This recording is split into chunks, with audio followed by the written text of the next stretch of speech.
Hello, English learners. Welcome back to English Pod. My name is Marco. And I'm Erica. And we're bringing you the final lesson of our job interview series. That's right. And in this lesson, we're going to be focusing on two very, very common, but sometimes difficult questions. Okay, so we've talked about preparing for the job interview in part 1. Part 2, we talked about educational background and work experience. And in part 3, what are we going to be looking at?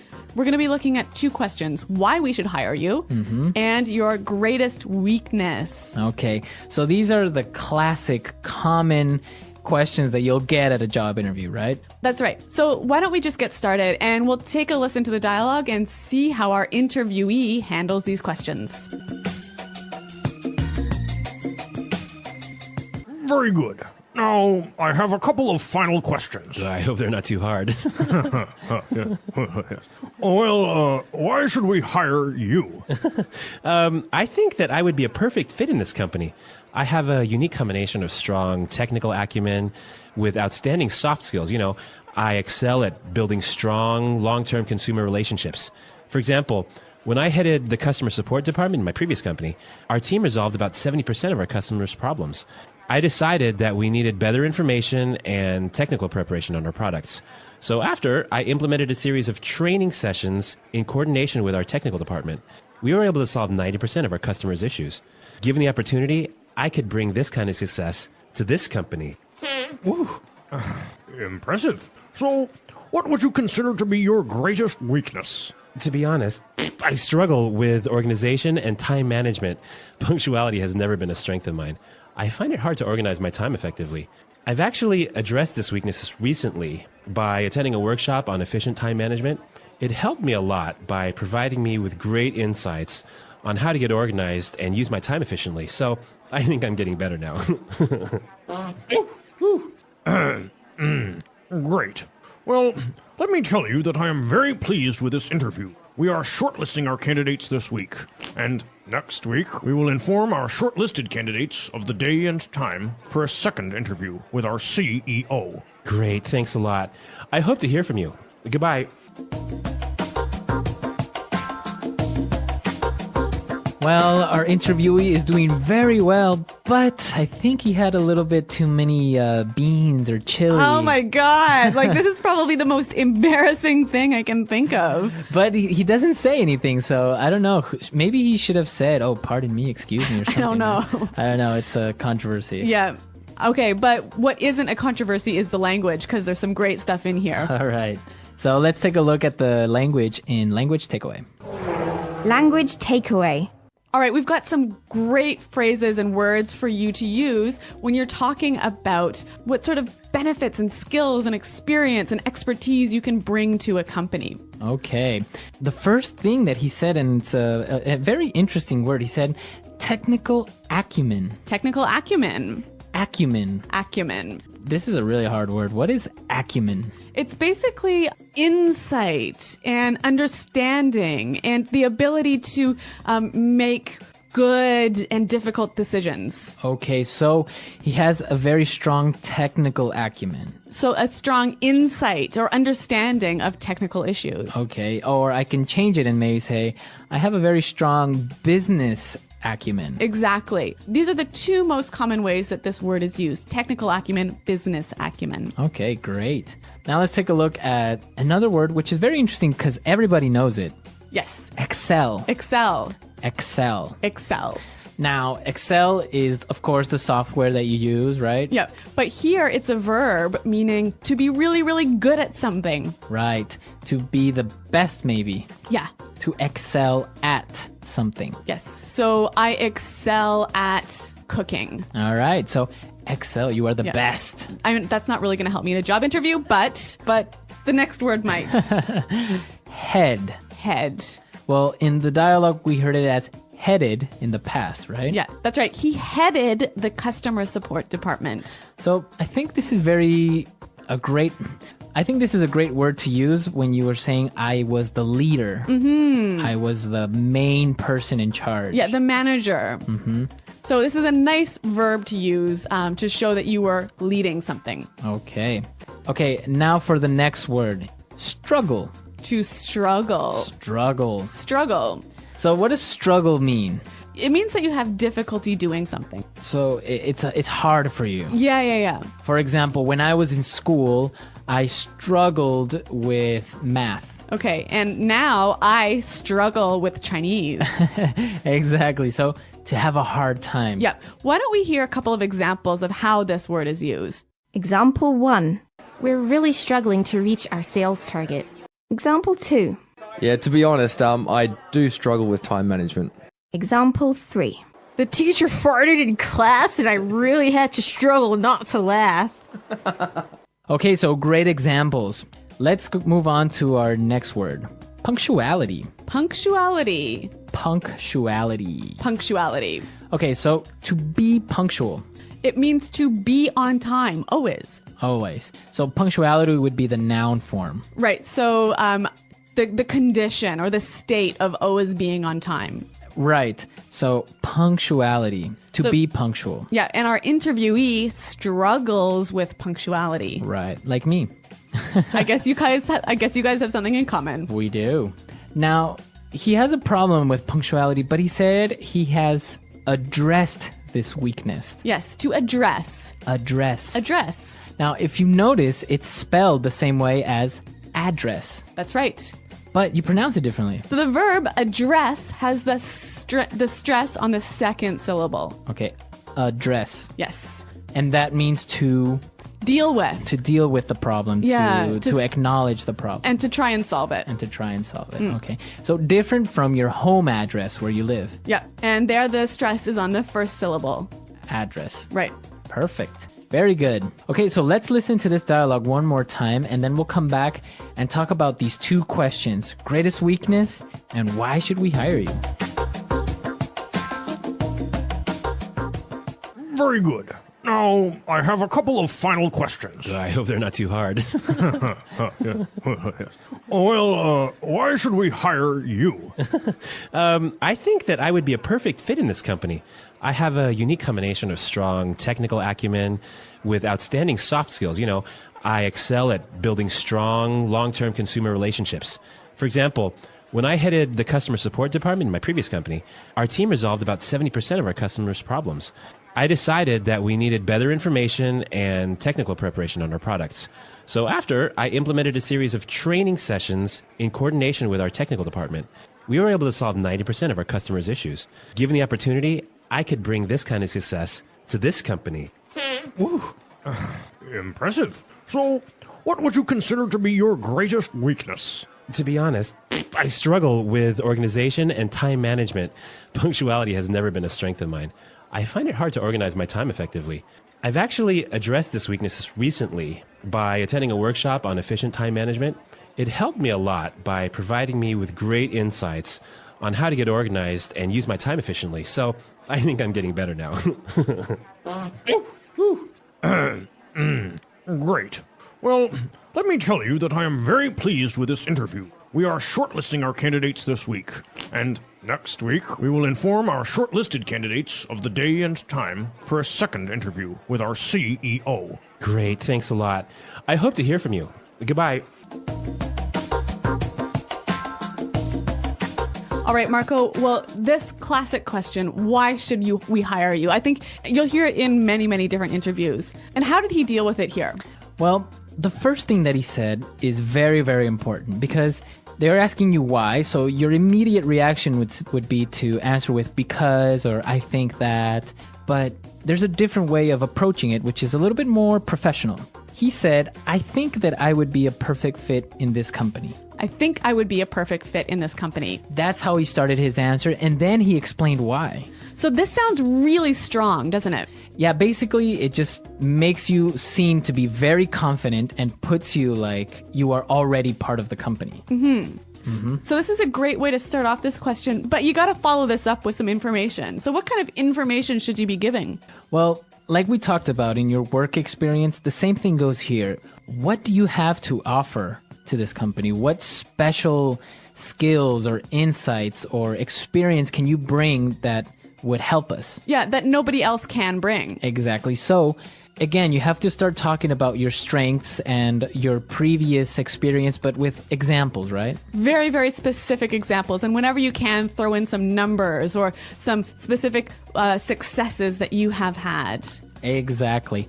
And once you've talked about these things, you can close off this answer by saying, given the opportunity, I could bring this kind of success to this company. Given the opportunity, I could bring this kind of success to this company. So that is just like a magical sentence saying like, if you give me the chance, I will demonstrate how good I am and how I can help this company. Yes, a really, really strong closing argument. Yes. So that's the way you should more or less approach that question, right? All right, but let's turn now to the classic question, your greatest weakness. What is your greatest weakness? When you get this question, be sure to not say, my greatest weakness is I work too much, My greatest weakness is I'm a workaholic. right? Or, what was it? Or I am a perfectionist. Yeah, these we can see right through these. I mean, Right. they're too obvious and they're too silly. I mean, everyone has a weakness, so don't try and turn it around into a strength. I just don't think that's a good idea. Okay. So, yeah, be sure to stay away from these answers. But you can say anything. Like in this case, he has a problem with being on time. Yeah. So be honest, say what one of your greatest weaknesses are, but the key to making this weakness look good is saying what you are doing to solve this weakness. Exactly. So really be truthful.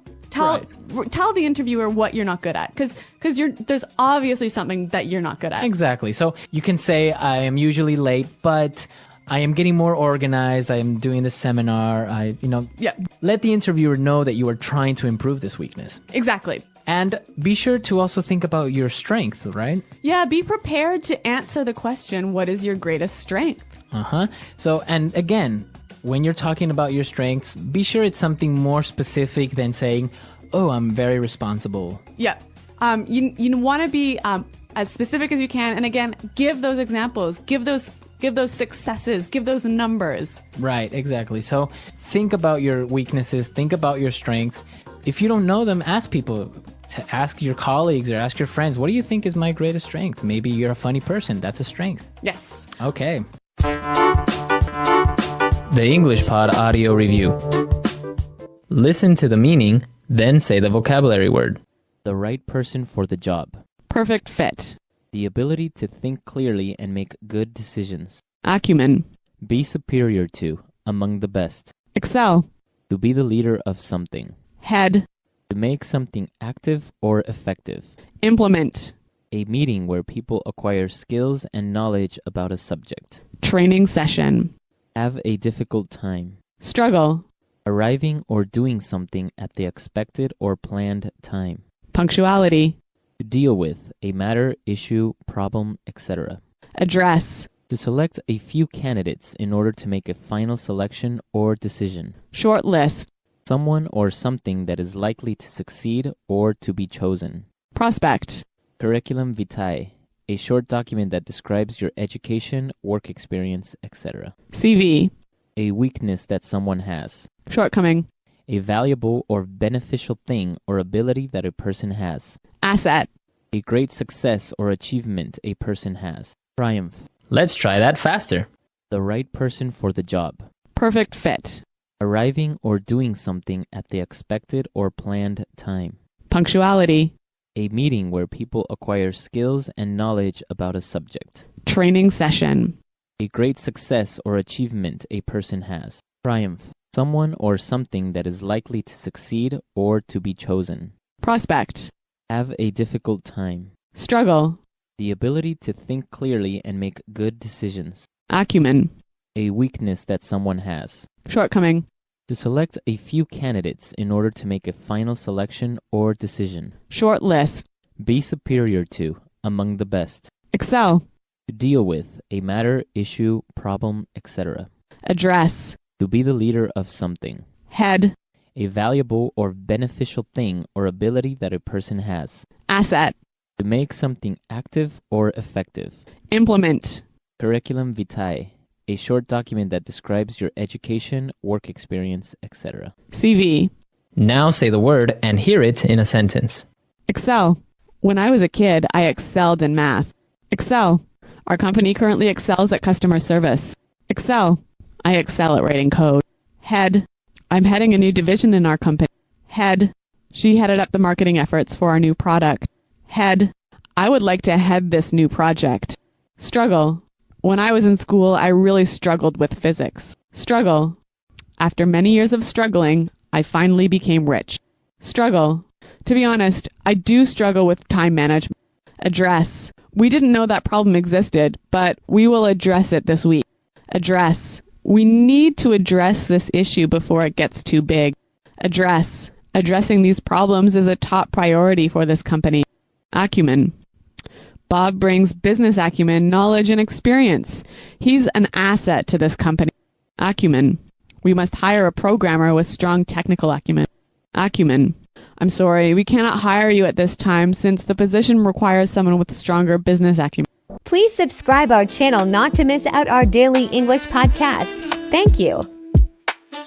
Learn English with English Daily Podcast. We upload your podcast every day, so listen and grow like a pro as an English speaker. Listen now, the story and vocabulary and idioms will be discussed in the end. Don't forget to like, share and subscribe the channel.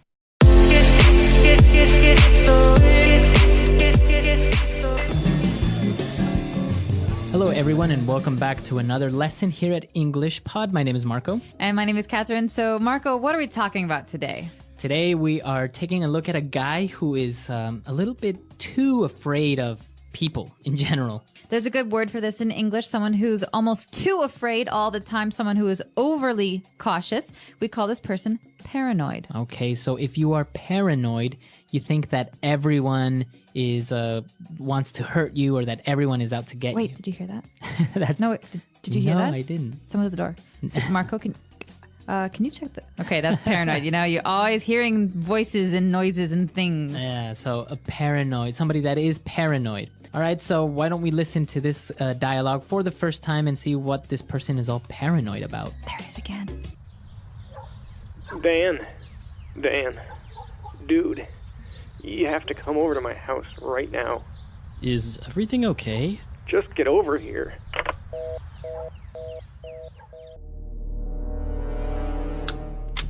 Come in. Quickly. So, since when is your house a bank? What do you mean? I mean, what's up with the 4 locks and iron bars on your windows? Security, Dan! Security! You can never be too safe, you know.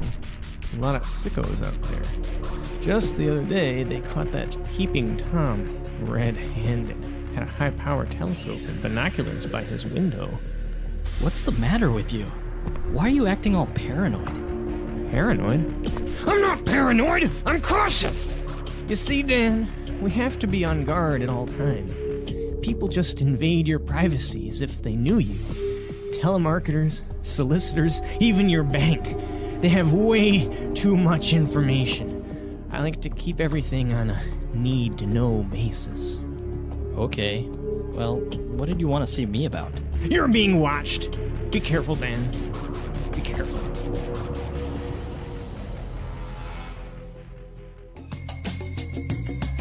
All right, we're back. So, I think this guy is a little bit too cautious. I would have to agree with you, and I would go so far as to call him paranoid. But there's a lot of great stuff in this dialogue that we can use in a lot of different situations. So let's take a look at some of these new words in today's language takeaway. Language takeaway. All right, the first word on language takeaway today is sicko. Sicko is also the name of a movie that was a documentary famous in America by Michael Moore, actually. Right. But sicko, in this context, means someone who is a bit weird in a bad way. So if you tell somebody you're sick, but like in that tone, right? You're saying you're sick. You're a sick person. You're gross. Right. You're saying you're gross. Or people who have inappropriate humor, who make jokes about not so nice things. Right. Yeah, they're sick. But in this case, sickos are people who maybe like to hurt other people, or people who are a little bit crazy, people who are not normal. So it's not a nice way of calling someone crazy, right? If you say, oh, he's a sicko, it's not really nice. Not at all. It's a way of saying that you're almost scared of this person because they're kind of weird and almost they have problems. All right, so sicko. Moving on to our next word, we saw that the guy was afraid of telemarketers. Exactly. So what are these guys? Well, we've got two words being put together here, tele and market. So tele... Like telephone. Telephone. Over communication. So they're not in person. They're people who call you up and market things. They try to sell you stuff over the phone. So this is very common. You get a phone call on your cell phone and they ask you if you're happy with your long distance calling plan, or if you need new TV cable or something like that. And they always call during dinner or late at night, which drives me nuts. Exactly. So these are telemarketers. These are people who call you trying to sell things to you. And very similar to these is a solicitors. Exactly. But the big difference here with solicitors and telemarketers is that solicitors actually go to your house. They knock on your door. So they're also called door-to-door salesmen or saleswomen. That's right. So door-to-door salesmen, they go from door to door trying to sell things. But in this case, a solicitor is someone who comes to your house to try to get you to do something, to buy something. All right, very good. And moving on to our next word, we have a peeping Tom. That's right. We heard this a little bit earlier in the dialogue, and a peeping Tom is, again, a negative thing to say about someone. A peeping Tom, well, the word peep means to look, but kind of Quick like, look. Yeah, it's a quick look. So peeping Tom is a person who spies on other people. Okay, so a synonym of a peeping Tom would be a voyeur. A voyeur. So someone who, without getting caught, tries to look at other people while they're in their homes. And so it's really bad because it's usually inappropriate. It's usually people who are watching women get undressed or... Right. Yeah. So a peeping Tom is just an informal way of saying a voyeur or somebody who is spying on people. So those are the words for today in language takeaway. Let's listen to our dialogue again, and then we'll be right back. Dan, dude, you have to come over to my house right now. Is everything okay? Just get over here. Come in, quickly. So, since when is your house a bank? What do you mean? I mean, what's up with the 4 locks and iron bars on your windows? Security, Dan! Security! You can never be too safe, you know. A lot of sickos out there. Just the other day, they caught that peeping Tom red-handed. Had a high-power telescope and binoculars by his window. What's the matter with you? Why are you acting all paranoid? Paranoid? I'm not paranoid! I'm cautious! You see, Dan, we have to be on guard at all time. People just invade your privacy as if they knew you. Telemarketers, solicitors, even your bank. They have way too much information. I like to keep everything on a need-to-know basis. Okay, well, what did you want to see me about? You're being watched! Be careful, Dan. Be careful. Now we're back, and we had some interesting phrases in the dialogue. The first one being, you can never be too safe. Fluency builder. All right, so this is a common mom phrase. You often hear mothers say this when they're sending their kids off to school or whatever. They say, don't talk to strangers, and the kid says, well, why not? You can never be too safe, right? It's good to err on the side of caution. So it's okay to be extra safe or extra cautious, just in case. Exactly. You never know what's going to happen, so it's better to be cautious than not. And that's what this person's saying. He's saying, well, security, it's important. You can never be too safe. You never know what might happen. Is there another way that we can combine it? Like, you can never be too careful? Exactly. Basically the same thing. Same thing, yeah. All right. What's our next phrase? Our next phrase is about this peeping Tom, this person that they caught. They caught him red-handed. We caught you red-handed. Or he's been caught red-handed. So what does that mean? It's a very colorful phrase, and I don't just mean that because we're calling him red-handed, but to catch red-handed means to catch someone while they're doing something wrong. So if I see you breaking into someone's house and I say, Marco, stop, I'm catching you. Stop now. I just caught you red-handed. You saw me doing the act. Exactly. And another way of saying this is you caught him with his hand in the cookie jar. Okay, and this is another great phrase. You can imagine a child who sees the cookies in a very special jar on the counter in the kitchen. And mom says, don't eat the cookies. Well, the child goes into the kitchen and sees the cookies and opens the jar and puts his hand in the jar. And then mom comes and says, caught you.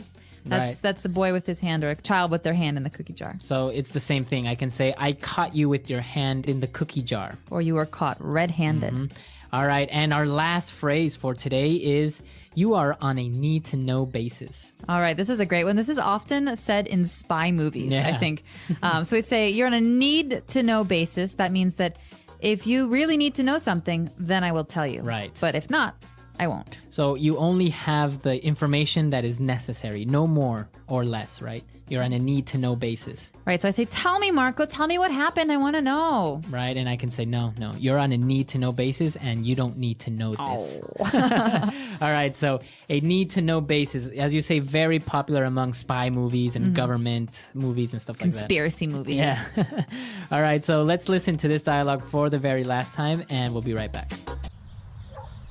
Dan, dude, you have to come over to my house right now.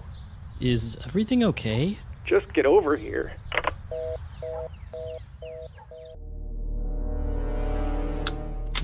Come in. Quickly. So, since when is your house a bank? What do you mean? I mean, what's up with the 4 locks and iron bars on your windows? Security, Dan! Security! You can never be too safe, you know. A lot of sickos out there. Just the other day, they caught that peeping Tom red-handed. Had a high-power telescope and binoculars by his window. What's the matter with you? Why are you acting all paranoid? Paranoid? I'm not paranoid! I'm cautious! You see, Dan, we have to be on guard at all times. People just invade your privacy as if they knew you. Telemarketers, solicitors, even your bank. They have way too much information. I like to keep everything on a need-to-know basis. Okay. Well, what did you want to see me about? You're being watched. Be careful, Dan. Be careful. All right, so the guy's a little bit paranoid. There's another word for this as well, similar, right? It's schizo? Schizophrenia is a disease, and a lot of people have it, and it's not too uncommon, but a popular slang word to say someone's crazy is schizo. So if you guys remember this movie, A Beautiful Mind, it's all about this famous mathematician named John Nash, and, well, he was a genius. He came up with game theory and a lot of subsequent usage of this for economy, for many things. But it was proven that he was schizophrenic, right? A paranoid schizophrenic. So not only did he kind of have experience reality in different ways, but he's also paranoid. So he was afraid that the government was trying to kill him, and so he was irrationally afraid of everything going on around him, and it made him very unsafe because he could hurt himself or hurt other people.